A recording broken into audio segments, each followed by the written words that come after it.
PDT संपादित करें। Chain long व्यक्तिगत रूप से सू यूं और फैंग लैनलान को उनके निवास पर वापस ले गए। जैसे ही वे घर में दाखिल हुए, फैंग लैनलान मदद नहीं कर सके लेकिन पास आ गए। ये बहुत बड़ा है, सू यून, क्या यह आपका निवास है? फैंग लैनलान ने विशाल कमरे की ओर इशारा किया और भावहीन होकर कहा, सच कहूं तो इस व्यक्ति में कोई भावना नहीं है, और जब वह बात करता है तो वह बहुत मजाकिया दिखता है, जिससे लोगों को थोड़ा पागलपन महसूस होता है। ठीक है, यह मेरा निवास है। आप यहाँ कोई भी घर चुन सकते हैं। यदि आपको नहीं लगता कि अकेले रहना मज़ेदार है, तो आप मेरी बहन और मेरे साथ एक कमरे में सोने पर विचार कर सकते हैं। सू यून ने मुस्कुराते हुए कहा। ये फैंग लैनलान अधिकतम 15 या 16 साल के एक जिज्ञासु बच्चे जैसा दिखता है। मिस सू, मैं लैनलैन को आपके पास छोड़ दूंगा, लेकिन मैंने ये पहले कह दिया है। मैं इस जगह पर 24 घंटे नज़र रखने के लिए किसी को भेजूंगा। मुझे आशा है कि आप ऐसा कुछ भी नहीं करेंगी जिससे मुझे शर्मिंदा होना पड़े। चेन लॉन्ग ने याद दिलाया। चिंता मत करो मिस्टर चेन, मैं वादा करता हूं कि मैं उसे चोट नहीं पहुंचाऊंगा। सू यून ने फिर वादा किया। चेन लॉन्ग फिर घूमा और सू यून के आवाज़ से बाहर चला गया। चेन लॉन्ग के चले जाने के बाद सू यून फैंग लैनलान के पास गई और उसके करीब जाने लगी। सिस्टर फैंग, क्या अब से मैं भी आपको लैन कहकर बुला सकता हूँ? मैं भी अब आपकी तरह एलियन ब्यूरो का एक विशेष कर्मचारी हूँ। सू यून ने मुस्कुराते हुए कहा। फैंग लैनलान ने बस सू यून की ओर देखा, फिर अपना सिर झुकाया और सू यून की आंखों की ओर इशारा किया और गंभीरता से कुछ कहा। तुम्हारी आंखों की झलक मुझे बताती है कि तुम्हारे पास मेरे लिए योजनाएं हैं, लेकिन तुम्हारे कोई बुरे इरादे नहीं हैं। खैर, इस मामले में मैं तुम्हें मुझे लैन कहने की अनुमति देता हूँ। फैंग लैनलान ने कहा। उसने जो कहा वह वास्तव में उसे कोई चेहरा नहीं देता था। अरे ठीक है लैन, तुम जाओ और कमरा चुनो। मिस्टर चेन ने तुम्हें मुझे सौंप दिया, फिर मैं तुम्हारा अभिभावक बनूंगा। क्या तुम मेरे साथ स्नान करने पर विचार करना चाहती हो? सू यून फिर मुस्कुराए। पूछा गया। जब फैंग लैनलान ने यह सुना तो उसने पागलपन से अपना सिर हिलाया। उसे वर्तमान में सूयू पर भरोसा नहीं था और उसे सूयू को स्वीकार करने के लिए समय की आवश्यकता थी, इसलिए सूयू के लिए बहुत अधिक दबाव डालना आसान नहीं था। लेकिन जब तक दूसरी पार्टी यहाँ रहती थी तब तक उन दोनों के बीच रिश्ता करीब आ जाता था। ये केवल समय की बात है। सूयून कमरे में चली गई और उसने पिछले कुछ दिनों के दौरान खरीदे गए कपड़े निकाले, विशेष रूप से रिपब्लिक ऑफ डेक्सिया युग के कपड़े। सूयून में स्वयं स्त्री सौंदर्य बोध नहीं था, लेकिन उसने अपने पिछले जीवन से सूयू की यादों को एकीकृत किया। अंततः सौंदर्यशास्त्र वगैरह अस्तित्व में आया, लेकिन ये केवल रिपब्लिक ऑफ डेक्सिया शैली के कपड़ों तक ही सीमित था। उसने रिपब्लिक ऑफ डेक्सिया शैली के चोंगसम के सेट उठाए और अपने शरीर पर कुछ इशारे किए, फिर कपड़े उठाए और बाथरूम में चली गई। जहां तक सू रुइन की बात है, सू रुइन फैंग लानलान की तरफ थी और फैंग लानलान को चिढ़ा रही थी। भूत, स्त्री भूत, मैं भूतों को पकड़ना चाहता हूँ। जब फैंग लानलान ने सू रुइन को अचानक आते देखा तो वह तुरंत उस पर झपट पड़ी। सू रुइन ने सोचा कि विशाल लिविंग रूम में उसके साथ घूमना काफी मजेदार था। कुंजी थी हाँ, फैंग लैनलान बहुत खुश था। जहां तक सू यून की बात है, सू यून इस समय बहुत ही अजीब स्थिति में है। उसे शायद ये भी नहीं पता होगा कि वह अब क्या कर रही है। सूयू की यादों के कारण लोगों का झुंड उमड़ रहा है। सूयू के व्यक्तित्व पर लगभग सूयू का कब्जा है। निस्संदेह स्मृति आखिरकार स्मृति ही होती है।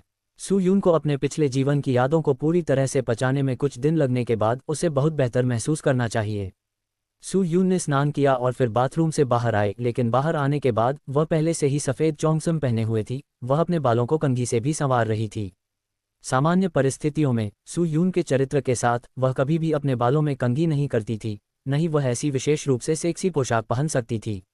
इससे भी अधिक अजीब बात यह है कि सू यून, जो मूल रूप से स्टिलेटो हील्स नहीं पहनती थी, अब बिना किसी परेशानी के इसे आसानी से और स्वतंत्र रूप से पहन सकती हैं। इस पोशाक की स्त्रीत्व बिल्कुल अद्भुत है। सौंदर्य प्रसाधनों का सेट सुचारू रूप से काम करता था और जिन सौंदर्य प्रसाधनों का मैं आमतौर पर उपयोग नहीं करता था, वे आज बेवजह उपयोग किए गए। मेरे लंबे बालों का हेयर स्टाइल भी दुर्लभ था। जब वह फिर से लिविंग रूम में दिखाई देती है तो क्या आप अभी भी बता सकते हैं कि यह पहले वाली सू यून है? क्या ये वास्तव में डेक्सिया गणराज्य की महिला है? उसका स्वभाव क्लासिक है और उसकी हरकतें सुरुचिपूर्ण हैं, जिससे लोगों के लिए नज़र हटाना मुश्किल हो जाता है। सू रुइन, जो फैंग लैनलान के साथ खेल रही थी, देखने के बाद मदद नहीं कर सकी, लेकिन उड़ गई सू यून का पहनावा। फैंग लैनलान भी अपने चेहरे पर उत्सुकता के साथ आगे बढ़ी। बुरा नहीं, ऐसा लगता है कि आपके पिछले जीवन की यादों का आप पर बहुत प्रभाव है। सू रुइन ने सू यून के चारों ओर चक्कर लगाया। ये ठीक है कि सू रुइन ने उसे याद नहीं दिलाया। इस अनुस्मारक ने तुरंत सू यून के आत्मा को जागृत कर दिया। सू यून एक पल के लिए स्तब्ध रह गई, उसके बाद उसकी अभिव्यक्ति तुरंत अजीब हो गई। उसने अपना चेहरा छुआ और अपनी उंगलियों पर लगी नेल पॉलिश को देखा। अरे, सौभाग्य से तुमने मुझे याद दिला दिया, लेकिन क्या मैं इस तरह बदसूरत हूँ?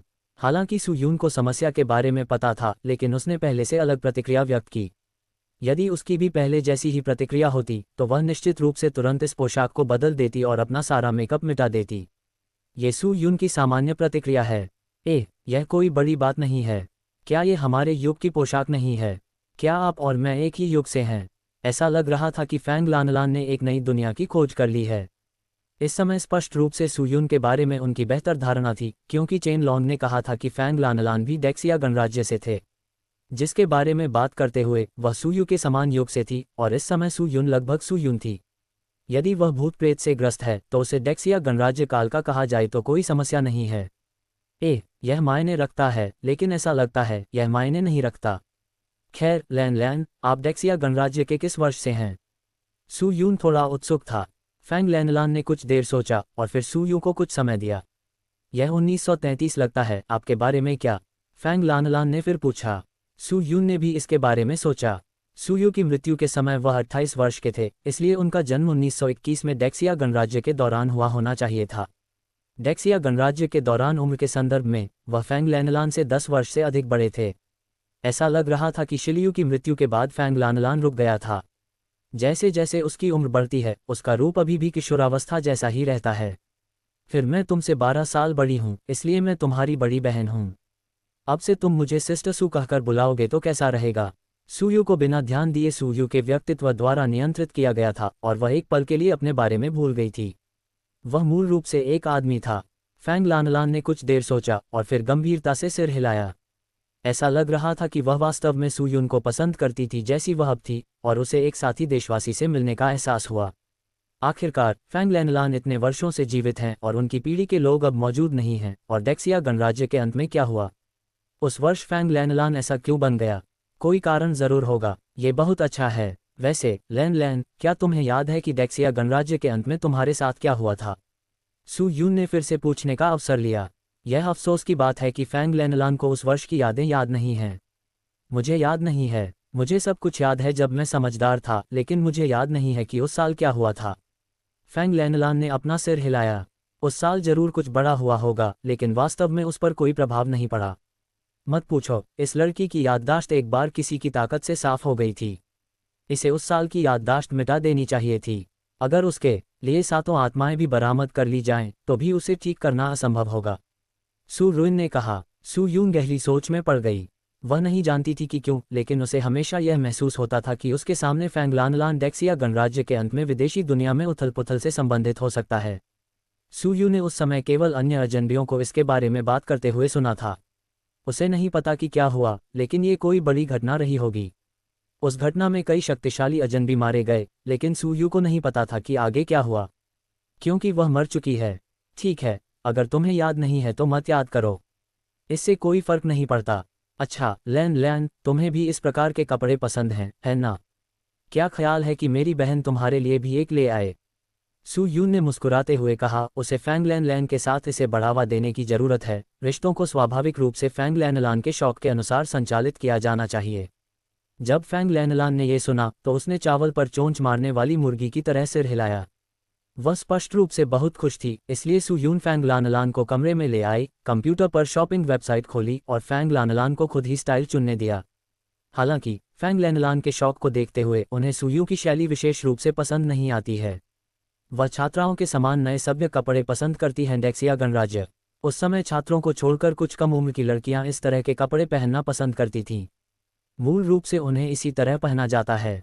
सू यून की तरह एक कम उम्र की लड़की के फिगर का समर्थन नहीं किया जा सकता, क्योंकि उनमें से ज़्यादातर अभी तक पूरी तरह से विकसित नहीं हुई हैं। शैली का चयन करने के बाद सू यून ने फैंग लानलान को खड़े होने के लिए कहा। लैन, खड़े हो जाओ और मुझे अपना फिगर मापने दो। सू यून मुस्कुराए। फैंग लानलान ने तुरंत सिर हिलाया। सू यून विनम्र नहीं थी। वह तुरंत आगे बढ़ी और अपने हाथ से फैंग लानलान के शरीर को छुआ। लेकिन जैसे ही वह फैंग लैनलान के पास पहुंची, सू यून को अपने चेहरे की ओर एक मजबूत आध्यात्मिक ऊर्जा दौड़ती हुई महसूस हुई। उसने लगभग एक पल के लिए इसे जाने दिया। सू यून की आत्मा को उच्चीकृत किया गया है। ये भावना एक साधक के लिए बिल्कुल स्वर्ग है। यह इतनी समृद्ध आध्यात्मिक ऊर्जा बहुत आरामदायक सू यून मदद नहीं कर सकी, लेकिन फैंग लानलान की कमर को गले लगा लिया, उसके खिलाफ झुक गई और उसे जाने देने को तैयार नहीं थी। फैंग लानलान स्तब्ध रह गया। उसे समझ नहीं आया कि सू यून क्या कर रही थी और वह अचानक उसके करीब क्यों आ गई। फैंग लानलान कोई अमर कृषक नहीं है। वह अपने शरीर में आध्यात्मिक ऊर्जा का बिल्कुल भी उपयोग नहीं कर सकती।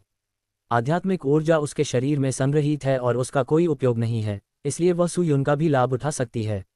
आप क्या कर रहे हो? फैंग लानलान ने पलटकर पूछा। जब सू यून ने यह सुना तो उसे एहसास हुआ कि वह कुछ ज्यादा ही पागल थी। खांसी खांसी खांसी, ये कुछ भी नहीं है, आगे बढ़ो। सू यून शर्मा गई और कुछ बार खांसी, फिर एक और अनुमान लगाया और अंत में फैंग लानलान का आंकड़ा निर्धारित किया और फिर फैंग लानलान के आंकड़े के अनुसार संबंधित कपड़े खरीदे। अरे, गंभीर हो जाओ और सू यू की चेतना से पूरी तरह नियंत्रित मत हो जाओ। सू रुइन ने सू यून की नज़र को देखा और उसे याद दिलाने से खुद को नहीं रोक सकी। लेकिन सू यून के अगले शब्दों ने सू रुइन को निश्चित नहीं किया कि वह कैसे उत्तर दे। क्या मैं सू यू नहीं हूँ? क्या इससे कोई फर्क पड़ता है? क्या आप मुझे और अधिक गंभीर बनाने के योग्य हैं? सू यून ने गंभीरता से उत्तर दिया। लेकिन जैसे ही उसने ये कहना समाप्त किया, सू यून को तुरंत एहसास हुआ कि कुछ गलत था। उसने अपना हाथ उठाया और उसके सिर को जोर से थपथपाया। धिक्कार है, यहाँ से चले जाओ, मेरी इच्छा पर नियंत्रण मत करो। सू यून की अभिव्यक्ति नर्म और आकर्षक से कठोर में बदल गई। ऐसा इसलिए था क्योंकि सू यून की चेतना प्रभुत्व के लिए उससे प्रतिस्पर्धा कर रही थी। हालांकि दोनों की आत्मा एक जैसी है, फिर भी वे पूरी तरह से अलग व्यक्तित्व वाले दो लोग हैं। इस समय सू यून का शरीर बिल्कुल स्त्री व्यक्तित्व के बराबर है। इसे अभी सू यून के प्रदर्शन से देखा जा सकता है। उसे क्या हुआ? क्या वह पागल है? तुम अपने आप को क्यों मार रहे हो? फैंग लानलान ने सू यून को देखा जो उसके सिर पर वार कर रहा था, और उसने तुरंत सू रुइन से पूछा। सू रुइन ने अपने हाथ फैलाए और कहा कि उन्हें नहीं पता था कि दोनों व्यक्तित्वों का मिश्रण करना फिलहाल मुश्किल है। सू रुइन ने अपने पिछले जीवन के व्यक्तित्व के प्रति सू यून के प्रतिरोध को कम करके आंका, लेकिन प्रतिरोध सामान्य था। हालांकि इस दौरान सू यून काफी अधिक स्त्रियोचित हो गई हैं, लेकिन उनकी पुरुष मानसिकता अभी भी हावी है। सू यून के लिए यह स्वीकार करना स्वाभाविक रूप से असंभव है कि एक नया व्यक्तित्व अचानक उसके शरीर पर नियंत्रण के लिए उसके साथ प्रतिस्पर्धा करने के लिए आता है। उसे अकेला छोड़ दो, वह बीमार है और केवल अपना इलाज कर सकती है। चलो चलें और खेलना जारी रखें। सू रुइन ने एक बच्चे की तरह लिविंग रूम में फैंग लानलान के साथ खेलना शुरू कर दिया। इस फैंग लानलान में बहुत सारी मानसिक समस्याएं हैं। बेशक वह कोई सामान्य व्यक्ति नहीं है और उसे कई समस्याएं हैं। सू यून की ओर फिर से देखते हुए वह बिस्तर पर लेटी हुई थी और इधर उधर घूम रही थी। ऐसा लगा मानो दो लोग उसके शरीर के अंदर लड़ रहे हों। ये चेतना में गहरा नहीं है, लेकिन सू यून का सचेत व्यक्तित्व सू यू के साथ भयंकर युद्ध कर रहा है। अरे छेद, यहाँ से चले जाओ, यह मेरा शरीर है। तुम पहले से ही एक मृत व्यक्ति हो। तुम मुझे लूटने की कोशिश क्यों कर रहे हो? सू यून ने बहुत चिढ़कर सू यू की कलाई पकड़ ली।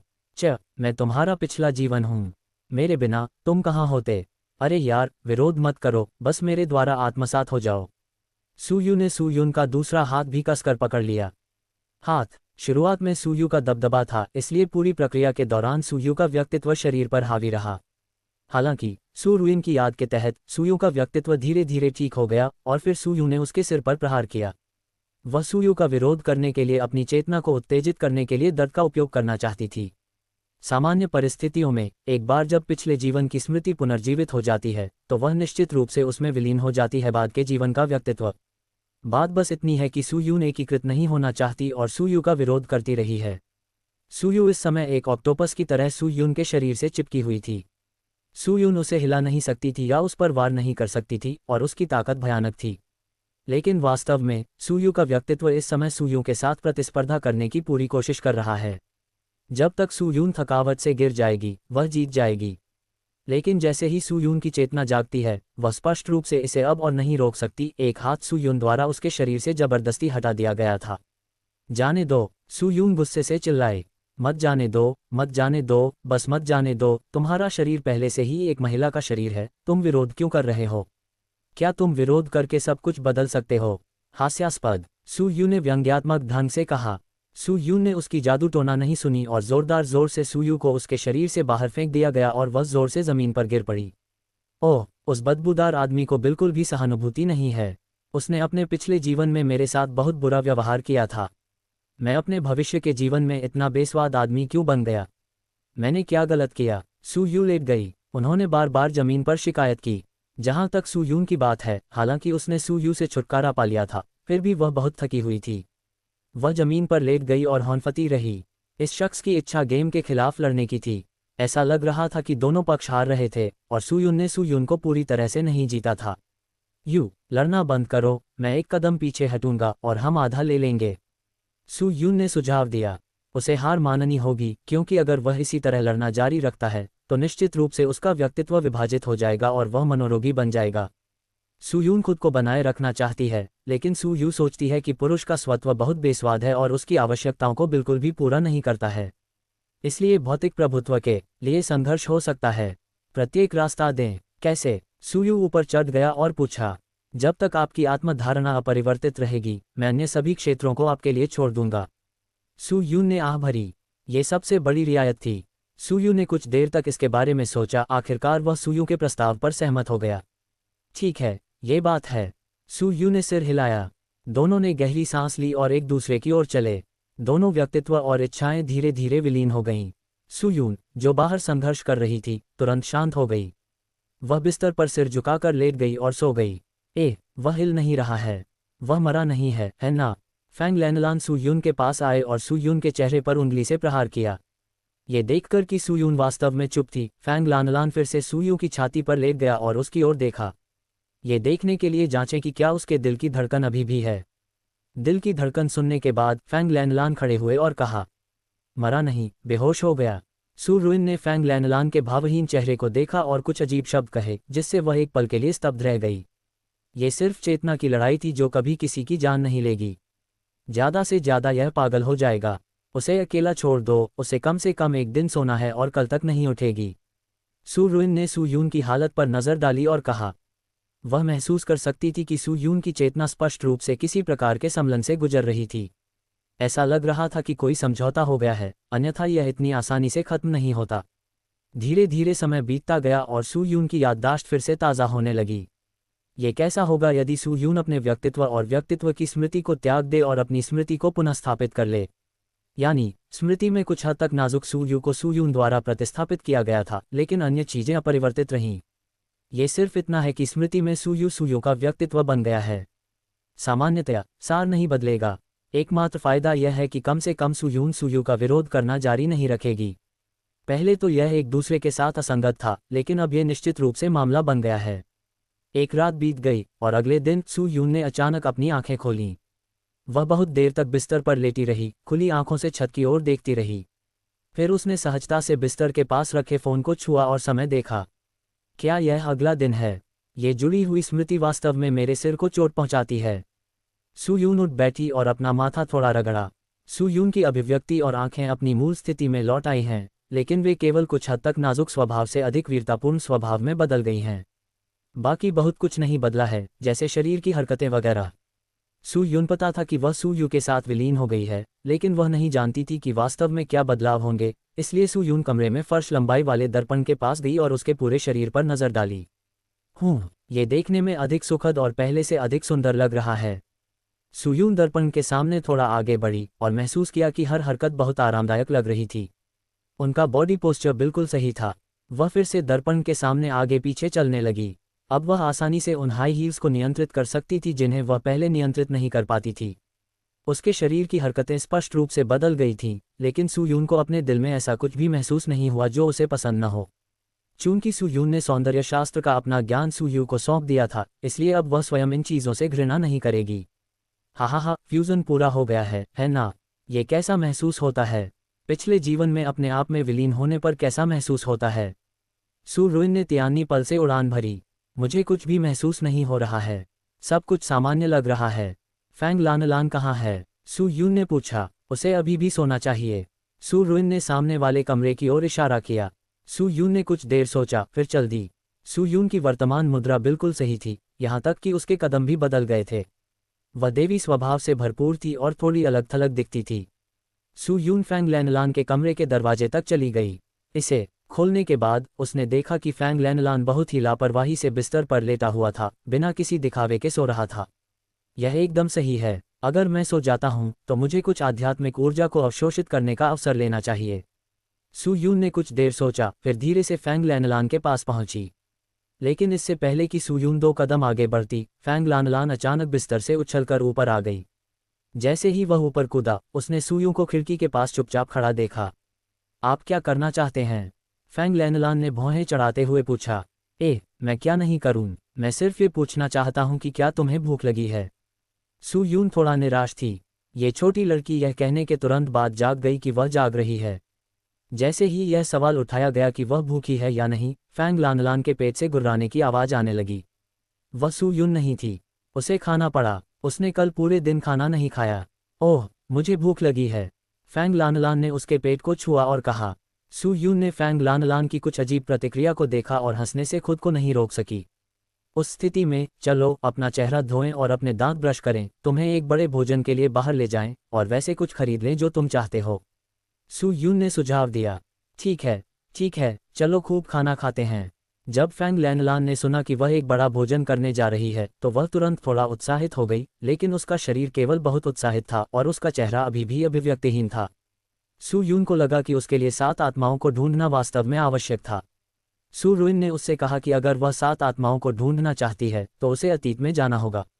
तथाकथित अतीत का मतलब था कि सूयून फैंग लानलान को अंडरवर्ल्ड में ले जा सकता है, लेकिन भूतिया गली से नहीं गुजर सकते, इसलिए अन्य तरीकों का इस्तेमाल करना होगा। हालांकि उस विधि के लिए सूयून को स्वर्ण अमृत क्षेत्र तक पहुंचने की आवश्यकता है और नींव निर्माण क्षेत्र असंभव है। जब तक फैंग लानलान के शरीर की सारी आध्यात्मिक ऊर्जा को चूसा जा सकता है, तब तक सूयू के लिए नींव निर्माण के शिखर तक पहुंचना कोई समस्या नहीं होगी। जहां तक स्वर्ण अमृत के दायरे की बात है, ये केवल समय की बात है जब वह नींव निर्माण के शिखर पर पहुंचती है और स्वर्ण अमृत को तोड़ती है। आधे घंटे बाद सूयू ने फैंग लानलान को आवाज से बाहर निकाला और खाने के लिए पैदल यात्री सड़क के सामने चली गई। हालांकि सूयून ने फैंग लानलान की भूख को कम आंका। उसके खाने के तरीके से ऐसा लग रहा था मानो किसी भूखे भूत का पुनर्जन्म हो गया हो। धीरे धीरे खाओ, जितना चाहो खाओ, जल्दी मत करो, सूयून ने सलाह दी।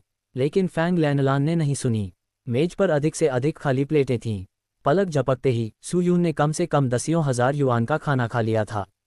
फैंग लानलान का पेट एक अथाह गड्ढे जैसा था, लेकिन सूयून ने करीब से देखा। फैंग लानलान इतना अधिक खा पाने का कारण यह था कि वह जल्दी पच जाती थी। वह पेट में जो भी खाती थी वह तुरंत पच जाता था और शक्ति में परिवर्तित हो जाता था। बेशक यह आध्यात्मिक ऊर्जा नहीं थी, बल्कि उसकी अपनी ऊर्जा थी। ताकत। ठीक है फैंग लानलान, खाना बंद करो, ये लगभग पूरा हो चुका है। सूयून ने अपने आसपास के सभी लोगों को भूतिया भावों से अपनी मेज की ओर घूरते हुए देखा, इसलिए वह मदद नहीं कर सकी, लेकिन फैंग लानलान को रोकें। वह वास्तव में चाहती थी कि फैंग लानलान इसी तरह खाए। भले ही सूयून अपने पास मौजूद सारा पैसा खा जाए, मुझे डर है कि उसका पेट नहीं भर पाएगा। वेटर, कृपया भुगतान करें।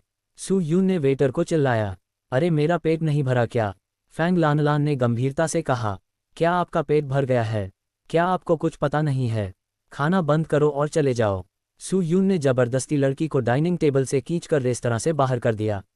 बाहर आने के बाद फैंग लानलान नाखुश लग रहे थे।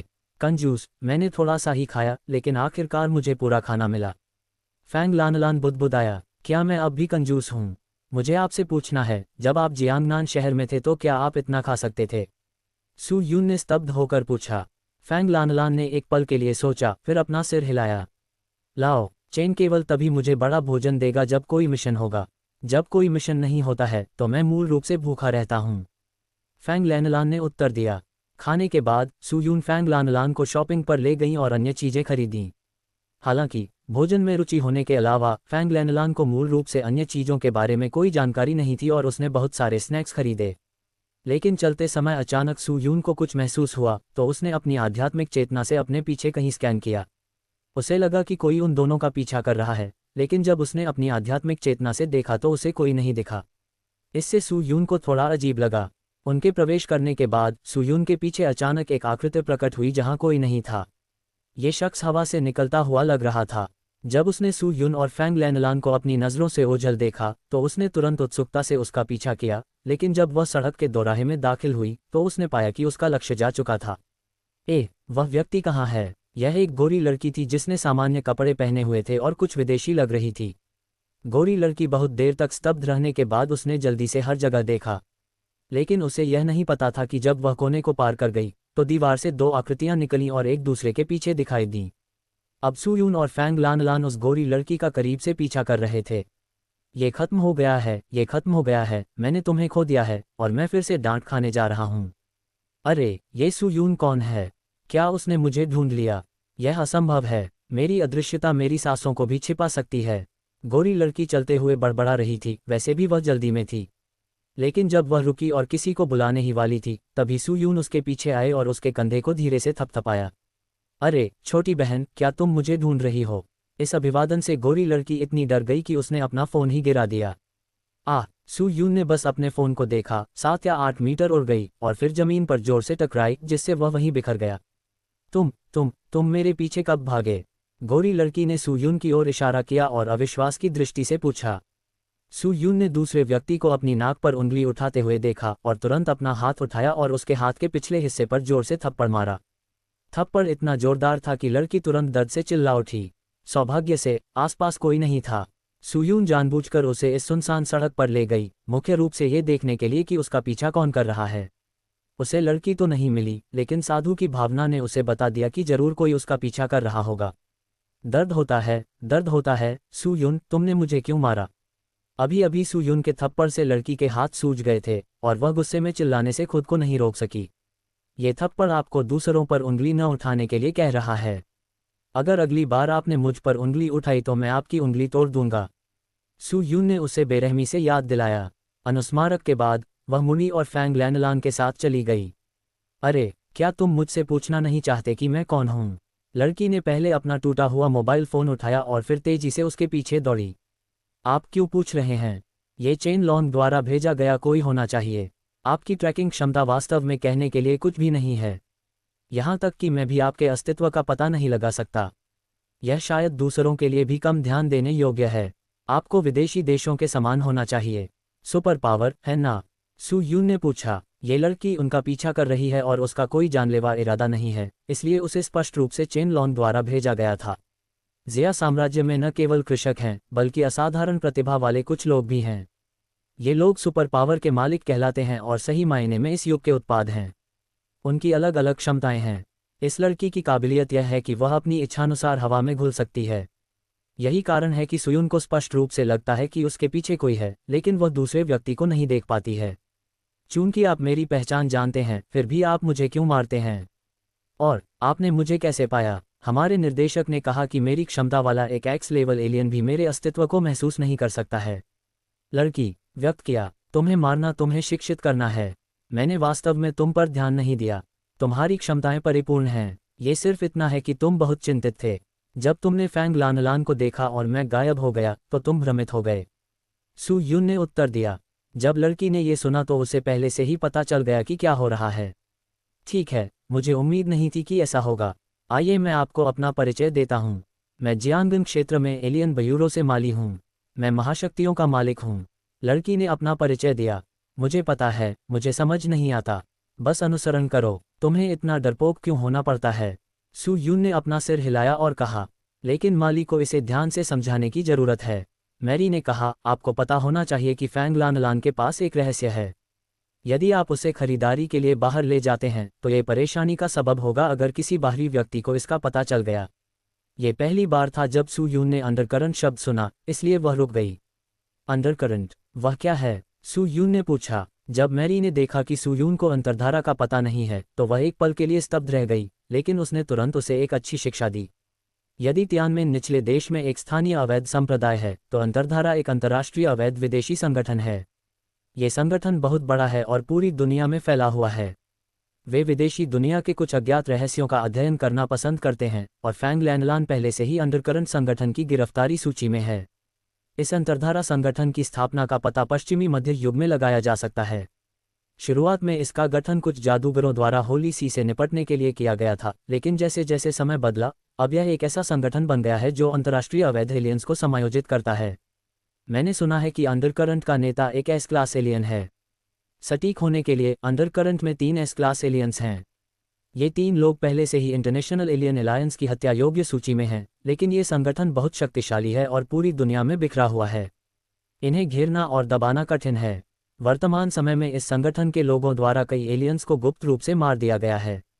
ले लेना। पकड़े गए अधिकांश विदेशियों के पास रहस्य या विशेष योग्यताएं हैं, लेकिन बिना किसी अपवाद के उनके द्वारा पकड़े गए सभी लोगों का अंततः ब्रेन वॉश कर दिया जाएगा और वे उनके हो जाएंगे। जब सू यून ने ब्रेन वॉशिंग शब्द सुना तो उसने सहजता से फैंग लानलान की ओर देखा, क्योंकि ऐसा लगता है कि फैंग लानलान के दिमाग का ब्रेन वॉश कर दिया गया है, और ब्रेन वॉश करने से 3 आत्माएं और 7 आत्माएं आसानी से नष्ट हो सकती हैं। यह एक संगठन है जो मध्य युग में अस्तित्व में था, इसलिए डेक्सिया गणराज्य के दौरान जिया साम्राज्य का दौरा करना सामान्य था। फिर क्या जिया गुओ के पास उनकी कोई शाखा है? सू यून ने पूछा। हाँ, लेकिन ये बहुत गहराई में छिपा है। मुझे आपको बताना होगा सू यून, उनके लोग तियानमेन से नहीं हैं।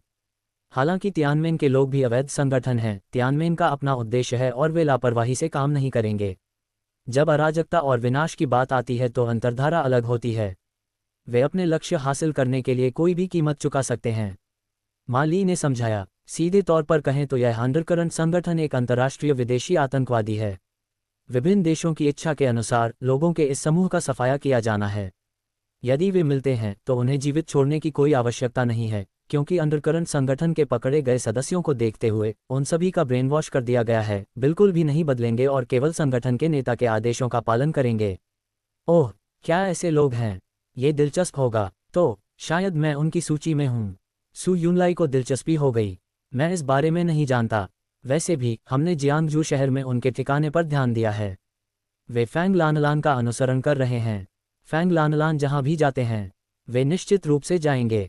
जब हम जियांगन शहर में थे तो हमारे निदेशक हर दिन फैंग लानलान को छिपाते थे। यह एलियन ब्यूरो से है, मा ली ने समझाया। ऐसा लगता था कि चेन लॉन्ग भी फैंग लानलान की रक्षा करने के बारे में 100% आश्वस्त नहीं थे, इसलिए जब सू यून ने फैंग लानलान को अपने साथ रहने के लिए कहा तो चेन लॉन्ग ने तुरंत मना नहीं किया। ऐसा इसलिए है क्योंकि चेन लॉन्ग का मानना है कि सू यून अधिक है फैंग लानलान की रक्षा करने में उससे सक्षम और फैंग लानलान को और अधिक स्वतंत्र भी बना सकता है। लेकिन उसे इस तथाकथित अंडरकरंट संगठन पर भी सावधानीपूर्वक ध्यान देने की जरूरत है। यदि वे वास्तव में उतने ही डरावने हैं जितना मा ली ने कहा तो देर सवेर वे उसके सामने आएंगे। हालांकि सू यून को यह नहीं पता था कि वे तीनों वास्तव में अंडरकरंट संगठन की निगरानी में थे। आकाश में एक कीट था जो अपार्टमेंट की इमारत छोड़ने के बाद से सू यून और अन्य लोगों का दूर से पीछा कर रहा था। क्योंकि बग बहुत छोटा था और सू यून से बहुत दूर था, सू यून ने ध्यान नहीं दिया कि बग वास्तव में अंडरकरंट के एक सुपर पावर मालिक द्वारा नियंत्रित किया गया था। इस प्रकार की निगरानी क्षमता अविश्वसनीय थी। इस समय जियांगजू शहर में कहीं एक तहखाने में अलग अलग शक्ल सूरत वाले और जाहिर तौर पर अलग अलग देशों के कई लोग शांत चेहरे के साथ वहां बैठे देखे गए। उनमें से एक विदेशी महिला उसके बगल वाले बिस्तर पर आंखें बंद करके चुपचाप लेटी हुई थी। लगभग 10 मिनट के बाद महिला ने अपनी आंखें खोलीं और जो कीड़ा सू यून का पीछा कर रहा था वह तुरंत मुक्त हो गया और उसने अब सू यून और उन तीनों का पीछा नहीं किया। लोगों ने सोचा कि सू यू फैंग लैनलान के साथ अपने आवास पर लौट आई है। लक्ष्य अपने निवास पर लौट आया है, लेकिन जिया साम्राज्य के बहुत से लोगों द्वारा उसकी सुरक्षा की जाती है। हमारे लिए लक्ष्य के करीब पहुंचना मुश्किल है। इसके अलावा ये लक्ष्य बहुत शक्तिशाली है। हम में से कुछ लोगों पर भरोसा करने की कोई संभावना नहीं है जब तक कि हम एक या दो नेताओं को मौका न दें। जब उपनेताओं में से कोई एक यहाँ आएगा तभी हम प्रतिद्वंद्वी पर जीत हासिल कर सकते हैं। विदेशी महिला ने खड़े होकर सबसे कहा, क्या नेता को व्यक्तिगत रूप से आने दो? क्या यह आवश्यक है? हम सभी एक स्तर पर हैं। ऐसा कैसे हो सकता है कि 6 लोग इस महिला को नहीं मार सकते? बाकी लोग थोड़े असहमत थे। विदेशी महिला ने सिर हिलाया। अगर ये लक्ष्य हम 6 की क्षमताओं के साथ सुरक्षा सीमा छोड़ने की पहल करता है तो उसे पकड़ना मुश्किल नहीं है। हालांकि उसकी रक्षा के लिए उसके आसपास बहुत सारे लोग हैं, खासकर वह महिला जो उसके साथ रहती है। यह महिला बहुत समझदार है। मैं उसके करीब जाने की हिम्मत नहीं करता, इसलिए मैं केवल दूर से ही उसका पीछा कर सकता हूँ। विदेशी ने समझाया। उन्होंने जो कहा वह बेहद दिलचस्प है। एक एक्स एलियन जो ट्रैकिंग में अच्छा है उसे आसानी से खोजा नहीं जा सकेगा, भले ही वह एस क्लास एलियन को ट्रैक कर रहा हो। वे अपने साथी की क्षमता को जानते हैं और उनमें लगभग कोई खामी नहीं होती है। ये 6 लोग छाया में सभी स्वामी हैं। वे कई वर्षों से जिया साम्राज्य में हैं और लगभग जिया साम्राज्य के रहने वाले वातावरण में एकीकृत हो गए हैं। हालांकि उनकी उपस्थिति विदेशी है, वे सभी जिया साम्राज्य की भाषा धारा प्रवाह बोलते हैं। उनमें से एक होना चाहिए जिया साम्राज्य का एक देशी अजनबी। फिर हमें इस महिला की सावधानीपूर्वक जांच करने की ज़रूरत है कि वह कौन है। हम दूसरे पक्ष के विवरण जाने बिना कार्रवाई नहीं कर सकते। एक बार जब हम कार्रवाई करेंगे तो इतने वर्षों तक छिपने के बाद हम असफल हो जाएंगे। जिया गोइरेन ने कहा। कई लोग सोच में पड़ गए, लेकिन सोचना ही बेकार था। उन्हें दूसरे पक्ष की पृष्ठभूमि का आकलन करने के लिए वास्तविक कार्रवाई करनी थी, इसलिए किसी को इसका परीक्षण करना था। सू यून ने अभी तक अंतर्धारा की दृष्टि में प्रवेश नहीं किया है। आखिरकार सू यून का जन्म कहीं से हुआ था, कोई लंबे समय से स्थापित अजनबी नहीं। उनके लिए न जानना सामान्य बात है। रयुको, तुम वहां क्यों नहीं जाते? क्या तुमने कोई बुरी आत्मा नहीं पकड़ी? देशी विदेशी ने कहा। ऐसा लगता है कि इन 6 लोगों का नेतृत्व जिया साम्राज्य के इस अजनबी को करना चाहिए। वह जिस रयुको की बात कर रही है वह एक लड़की है जो केवल 20 साल की लगती है। उसने जे के कपड़े पहने हुए हैं और ऐसा लग रहा है कि वह आर देश से है, नाम भी वैसा ही है।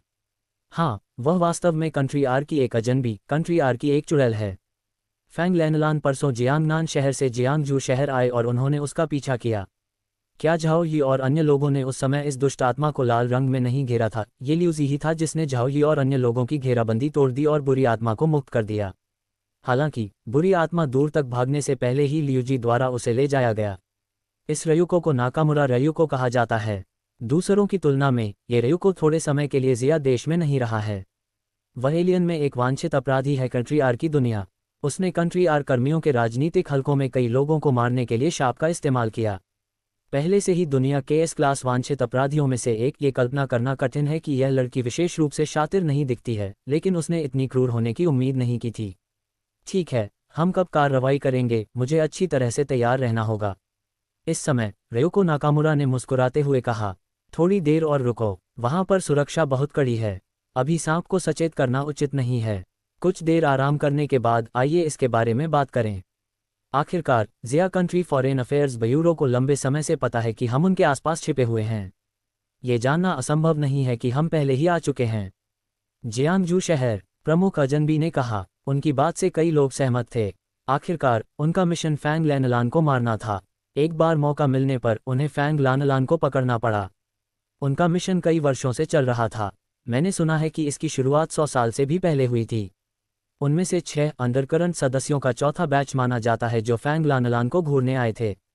फैंग लानलान की जानकारी पर उनका बहुत स्पष्ट नियंत्रण है। वे जानते हैं कि फैंग लानलान का स्तर एक शीर्ष स्तर के एलियन जैसा है, इसलिए वे पूर्ण निश्चितता के बिना कार्रवाई नहीं करेंगे, लेकिन आज उन्हें लगता है कि अवसर आ गया है।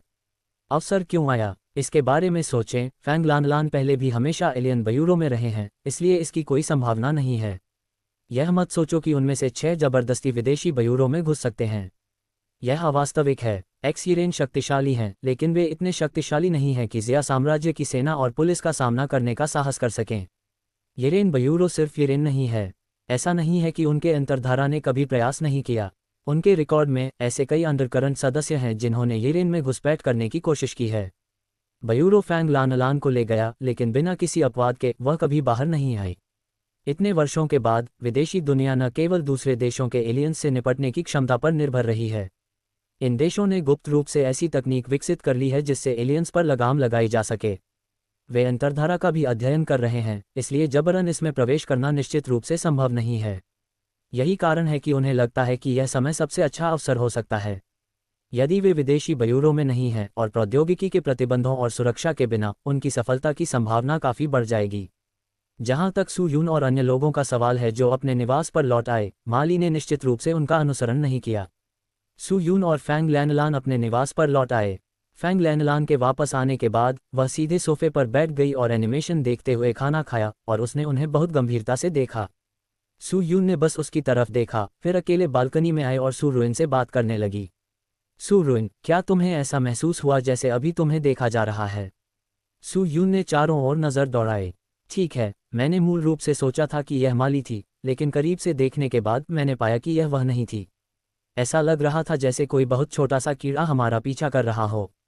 भेद करना कठिन था। कीट आपके स्थान से बहुत दूर था, लेकिन वह मेरे ठीक बगल में था, उनकी आध्यात्मिक चेतना के दायरे में, सू रुइन ने समझाया। सू यून हंसा। ये बात और भी दिलचस्प होती जा रही थी, लेकिन अचानक उसे लगा कि शायद उसकी ताकत पर्याप्त नहीं है। उसे फैंग लैनलान से अधिक आध्यात्मिक ऊर्जा को जल्दी से अवशोषित करना था। वह वर्तमान में केवल नींव निर्माण के मध्य चरण में थी, और अंडरकरंट में 3S श्रेणी के लोग थे। वह इसका सामना करने में सक्षम नहीं हो सकती है। कम से कम अभी तक उसने एस क्लास एलियंस के खिलाफ कभी लड़ाई नहीं की है, जिसका मतलब है कि उसे लड़ाई का कोई अनुभव नहीं है। इसके अलावा महाशक्तियां सू यून की जानकारी में नहीं हैं। सू यून को नहीं पता कि उनके पास क्या तरीके हैं। ज़्यादा मत सोचो। वैसे तुम मुझे सिस्टर सू क्यों नहीं कहते? मुझे लगता है कि तुम्हारे लिए मुझे सिस्टर कहना ज़्यादा अच्छा लगता है। सू रुइन ने अचानक कुछ ठंडे स्वर में कहा। सू यून ने अपनी आंखें घुमाईं।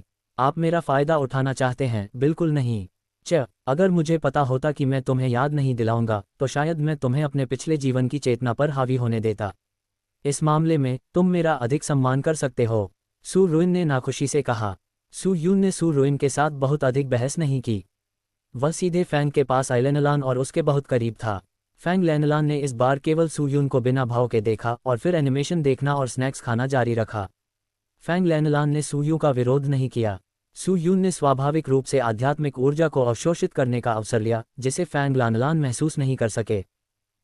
ये बहुत आरामदायक है, लेन आज रात मेरे साथ सो, सू यून ने सुझाव दिया। ओह, फैंग लेनलान ने कोई आपत्ति नहीं जताई, उसने बस ओह कहा और अपनी आंखें टीवी पर रख दी, जैसे कि वह अब सू यून से सुरक्षित नहीं थी। ऐसे ही एक और दिन बीत गया। रात में फैंग लेनलान सू यून के कमरे में आए और फिर बिना किसी शिष्टाचार के उसमें सो गए। तुम्हारा बिस्तर मेरे बिस्तर से कहीं अधिक आरामदायक है, फैंग लेनलान ने लेटने के तुरंत बाद शिकायत की। क्या कोई है? क्या वे सभी एक जैसे नहीं हैं? सू यून, जिसने अभी अभी स्नान किया था, ने संदेह से पूछा। फैंग लेनलान ने नर्म बिस्तर दबाया और गंभीरता से कहा, यह मेरे बिस्तर से बहुत नर्म है। इतना कहने के बाद फैंग लेनलान ने अपनी आंखें बंद कर लीं और सीधे सो गईं। वह तुरंत सो गई और उसकी चेतना तुरंत नींद में चली गई। इस प्रकार की नींद की गति वास्तव में ईर्ष्यापूर्ण है। ये सामान्य है। बिना भावनाओं और इच्छाओं के लोग कागज़ की कोरी शीट की तरह सोचते हैं। वे किसी भी चीज़ के बारे में ज़्यादा नहीं सोचते और किसी चीज़ की परवाह नहीं करते। उन्हें स्वाभाविक रूप से अच्छी नींद आती है। सू यून ने फैंग लेनलान को देखा और मुस्कुराया, फिर बिस्तर पर भी लेट गई। ये बहुत बेशर्मी है। आप अब भी कहते हैं कि आप पुरुष हैं। अब तुम अनजान लड़कियों का फ़ायदा उठा रहे हो। आप इसे क्या कहते हैं? मुझे याद है कि आपकी दुनिया में एक बहुत ही ज्वलंत शब्द है जिसका नाम है नारीपतन। ठीक है, अब आप एक महिला हैं। गिर गया। वह कहता है कि वह एक आदमी है, लेकिन उसका शरीर बहुत ईमानदार है। सू रुइन की आवाज़ सू यून के दिमाग में गूंज उठी। सू रुइन के शब्दों से सू यून का गला रुंध गया। उसने किसी बात का खंडन नहीं किया। वह फैंग लेनलान के थोड़ा करीब झुक गई। जैसे ही उसने फैंग लेनलान को छुआ, सू यून ने पागलपन से अपने शरीर में आध्यात्मिक ऊर्जा को अवशोषित कर लिया। उस भावना ने लोगों को यह महसूस कराया कि रुक नहीं सकते। ये छोटी सी बच्ची मेरी है। अब चाहे मैं कहीं भी जाऊं, मुझे इसे अपने साथ ले जाना होगा। कोई भी इसे मुझसे दूर नहीं ले जा सकता। सू यून ने अपने दिल में उत्साह से बुदबुदाया। जब तक पर्याप्त आध्यात्मिक ऊर्जा है, सू यून के लिए गोल्डन कोर दायरे तक पहुंचना निश्चित रूप से कोई समस्या नहीं है, लेकिन सू यून को नहीं पता कि नींव निर्माण के शिखर पर पहुंचने के बाद उसे क्लेश से बचना होगा या नहीं। स्वर्ण अमृत क्षेत्र वह था जिसे 10,000 साल पहले स्वर्गीय आपदा से गुजरना पड़ा था, क्योंकि नींव बनाने वाले भिक्षुओं की तुलना में स्वर्ण अमृत भिक्षु पहले से ही मनुष्यों के दायरे से पूरी तरह बाहर थे। स्वर्ण अमृत भिक्षुओं और फाउंडेशन निर्माण भिक्षुओं के बीच क्या अंतर है? पहला, शक्ति में अंतर।